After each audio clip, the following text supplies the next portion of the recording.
Hi అండి, welcome to Vijju home kitchen.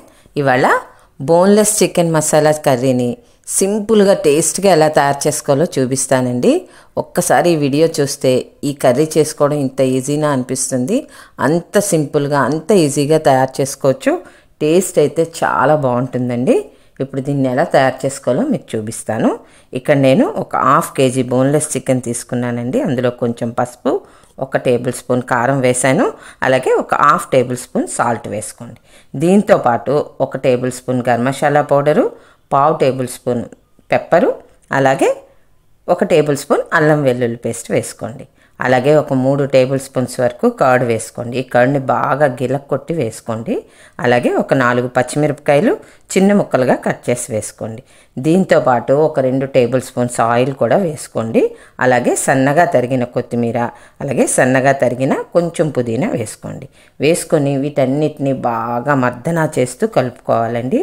ముక్కకు బాగా పట్టించుకోవాలి. ఇలా ఒక 2 నిమిషాల పాటు బాగా కలుపుకోండి.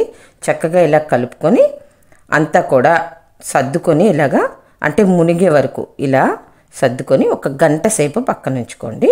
ఇప్పుడు గంట తర్వాత స్టవ్ వెలిగించి ఇలా 1 టేబుల్ స్పూన్ బటర్ వేసుకోండి. మీ దగ్గర బటర్ లేకపోతే ఆయిల్ అయినా వేసుకోవచ్చు. బటర్ కరిగిన తర్వాత ఇందులో ఒక పెద్ద సైజు ఉల్లిపాయని చిన్న ముక్కలుగా కట్ చేసి వేసుకోండి. ఉల్లి బటర్లో చక్కగా వేగిపోవాలండి. మీడియం ఫ్లేమ్లో పెట్టుకొని వేయించుకోవాలి. ఫ్రెండ్స్, ఈలోగా ఈ వీడియోకి ఒక్క లైక్ చేయండి. ఫ్రెండ్స్, వీడియో పూర్తిగా చూడండి. మీకు నచ్చినట్లయితే లైక్ చేయండి. అంత సింపుల్గా ఉంటుంది ఈ కర్రీ. టేస్ట్ అయితే సూపర్ అండి. ఇప్పుడు వేగిన తర్వాత కొంచెం కరివేపాకు వేసాను కదా, కరివేపాకు కూడా చిటపట్లాడి ఇలా లైట్ బ్రౌనిష్ కలర్ ఆనియన్స్ వచ్చాక అప్పుడు మనం ఇందాక మ్యారినేట్ చేసి పెట్టుకునే చికెన్ ఇందులో వేసుకుందాం.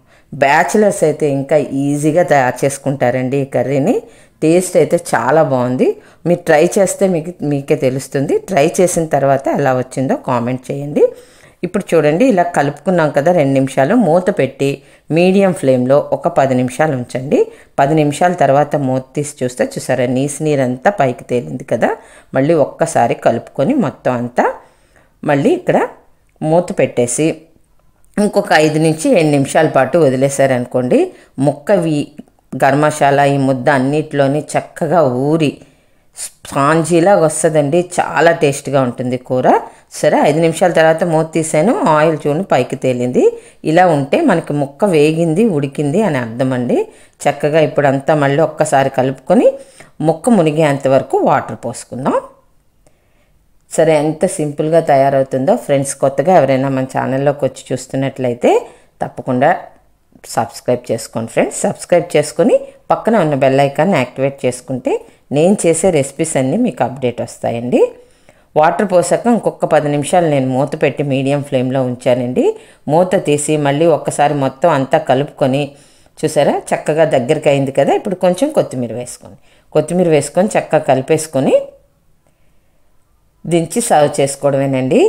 తప్పకుండా ట్రై చేయండి ఫ్రెండ్స్. ఈ ప్రాసెస్లో చేస్తే మీకు కర్రీ చాలా బాగా వస్తుంది. ఒకసారి ట్రై చేశాక ఎలా వచ్చిందో కామెంట్ చేయండి. మీకు నిజంగా నచ్చినట్లయితే లైక్ చేయడం మర్చిపోకండి ఫ్రెండ్స్. లైక్ చేసి మీ ఫ్రెండ్స్కి, రిలేటివ్స్కి షేర్ చేయండి. అలాగే కొత్తగా చూస్తున్న వాళ్ళు సబ్స్క్రైబ్ చేసుకొని చూడండి. Thank you for watching.